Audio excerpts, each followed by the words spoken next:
What's going on YouTube? Byrdman here with another Outriders video. Today I'm going to be showing off my updated Firepower Devastator build and showing exactly why this might be my new favorite build. Now, before I get into the video, let you know I'm more likely streaming over on Twitch right now, twitch.tv/Byrdman778, starting every single day starting at noon Eastern Standard Time, so make sure you're stopping on by, showing some love, respect, all that fun stuff.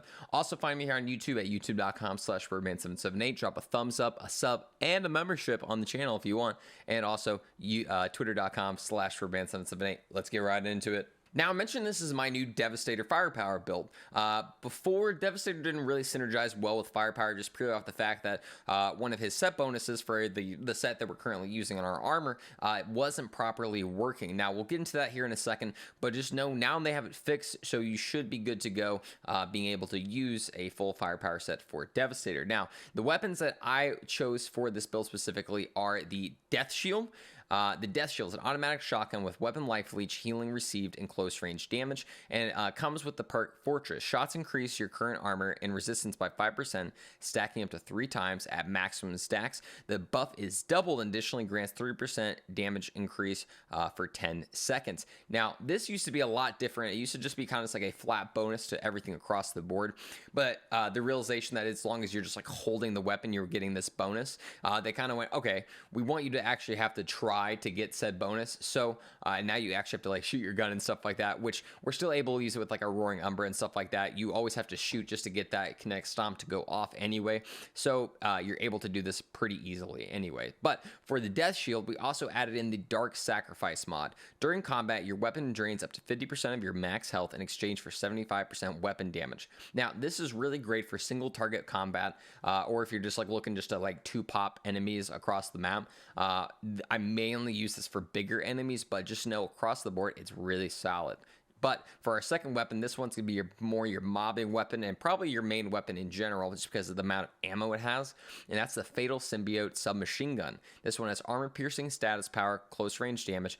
It comes with that mod Dark Sacrifice already, but we also added on there the ultimate damage link. Shots link up to 4 enemies, sharing 40% of their weapon damage dealt and 20% of their nominally damage dealt. This is really solid because, again, this is going to be amazing for shredding mobs across the board. You start with one guy, the rest of them are going to die. Now, when it comes to the bigger enemies, stuff like that, I really recommend shooting the smaller mob rather than the biggest enemy that there is, because you will do more damage to them and it'll shred more health off of the bigger target. So look, let's say there's a crawler and a brood mob right next to each other. You want to shoot the crawler, not the brood mob. The crawler will take a lot more damage as is, has a lot less resistances, and it will shred a lot of health off of that brood mother. Now, it's going to go across the board for a lot of different things. You can figure it out yourself, but just know, always go for the weaker enemy first, then the bigger target. For our armor, I mentioned we had a set bonus from a piece of armor set that worked really well with Firepower, and that's going to be the statue set. First off, we're using the statue's head. This one has bonus Firepower, skilled life leech, cooldown reduction, and we added onto it the Tainted Blood mod. Increase the damage dealt by enemies afflicted with bleed by 25%. Another mod that we're going to have on our armor pieces here will essentially cause us to constantly inflict bleed around us, so that we're constantly just getting a high amount of damage. And for the second mod we're using Perseverance, which is going to increase the time of the golem that we're going to be using for this build.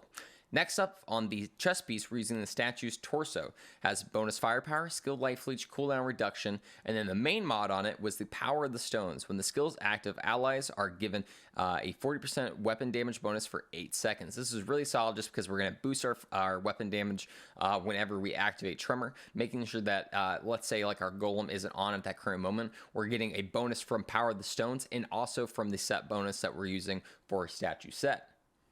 We're also using Vampiric Mad, killing shots on enemies afflicted with bleed, replenish 50% of your ammo in the magazine. This is really great, especially for the Death Shield that has a lower amount of ammo overall. We're going to be constantly inflicting bleed to all the enemies around us, making sure that we can essentially hold on to the trigger as long as we want, as long as enemies around us are inflicted with bleed and dying.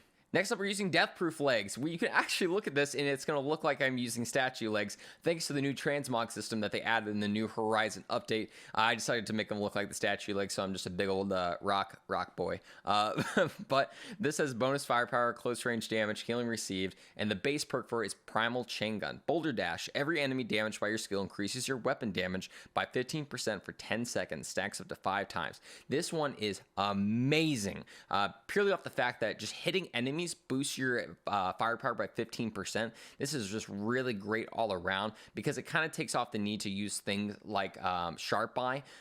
As long as you're just like hitting enemies constantly, you'll be good to go. And we comboed that with Primal Rage, making sure that we're getting our Boulder Dash more often. So you're constantly able to keep up that high amount of weapon damage as long as you're able to hit enemies with Boulder Dash. So that's sliding into them. That's the final ground pound. Any of that stuff that involves Boulder Dash will get you that extra firepower bonus. I am using the Gauntlets of the Cannonball for my gloves. That has bonus firepower, cooldown reduction, and skill life leech. This one's really great just because of the different abilities that we're using, and also it's a gold piece of glove that comes with firepower. But it also has Captain Hunter on it. That's the base perk for it. It's a big one we like to use. Increase the damage against the least by 25%. It's just going to be really great around for any high-end enemy doing extra damage to them. And we're also using Golem of Death. Whenever the skill is active, extend the duration by 2 seconds for each enemy killed, making sure that we're constantly able to keep up our damage. Now, before I mentioned we're using the statue set, we're using the statue boots for here. So to kind of just like finish it all out, this one is max health, close range damage, cooldown reduction. And I put it on the perk Golem Squad, making sure that we get a higher duration of our Golem and that our teammates around us also get one whenever we activate it. And then finally, that Bleeding Impulse mod, that mod that's going to create bleed around us constantly. When our skills active, spawn radical impulses that inflict bleed on enemies within a 10-meter radius, frequency of 2 seconds. This is really great, making sure that we're going to keep up that vampiric mag as much as possible, and also doing extra damage with Tainted Blood. I mentioned the set bonus for this, and that's while either Tremor or Golem is active, increase weapon damage by 100% and weapon leech by 100% for you and your teammates. This is amazing, making sure that you are being a best support player while also having a high firepower build. It stacks with both the two things active at the same time, so you're just going to be absolutely decimating people as long as you're able to keep that stuff up. For our skills, obviously, we talked about Boulder Dash, we talked about Golem, we talked about Tremor. Boulder Dash, it will interrupt enemies and do damage twice. Golem, making sure we're getting that high resistance, and then Tremor, making sure that we're doing some damage around us while also stealing health. So since this is a firepower build, we're obviously going to be going with top tree. First off, we're going to be using Havoc here. We're going to be going to Shotgun Adept here to make sure we have higher shotgun damage. The Brawler here is really nice just because we get that extra close range damage. There's another one of those right there as well. There's a Havoc here and here as well. We're going to be going to Perpetual Motion right here to make sure our cooldowns on our Boulder Dash are higher. And then also into the Fray. Whenever we use a kinetic ability, we get damage mitigation. So using our Boulder Dash will constantly make sure that we are a little bit tankier constantly. We're using a Shotgun Master there and an Assault Master there. Assault Adept, making sure our assault weapons are able to do more damage. Heirloom Armor, when enemies die in a close range, 20% of their armor will be transferred to you for 10 seconds. We're constantly decimating enemies, especially small mobs. Those will be probably the most helpful for you all around, just because they're going to make sure you're a little bit tankier also. And then we have that Brawler, like I mentioned. Another Perpetual Motion, making sure our Boulder Dash is even faster. Bullet Storm, reload your weapons faster. Really solid all around. You like that. Ammo stockpile, absolutely get this. This will make sure you're just able to shoot more often, just because you'll be having an even higher magazine. Next is Confrontation. Enemies who damage you will have their physical damage reduced by 10% for 5 seconds, and the effect is doubled if you damage the enemy as well. We're constantly doing that. If we're hit by like a beast enemy or something like that, them having their physical damage reduced is really nice, just because we can combo that really well with Into the Fray, making sure that we're just keeping up that damage mitigation. We put 1 point armor breaker. I decided to do this just so we have a little bit extra armor stuff. You can absolutely go out and dry them out for that weapon leech, but you're already kind of getting that with the statue set, so there's really no point. And then finally, Altered Charge, using a kinetic ability will increase your weapon damage by 70% for 10 seconds. We're constantly using Boulder Dash, and then we're going to get that ability. Thanks so much for stopping by this video. Hope you really enjoy. Again, I'm not in the normal place that I usually am. We're traveling around, so this is my current setup. So I hope you enjoy all the the fun stuff, the doggo in the background as well. Hi, Morty. You're a good boy. Anyway, I hope you guys are enjoying the new builds. I hope you're enjoying the new event, the new Horizon update. We got World Slayer coming in 2022.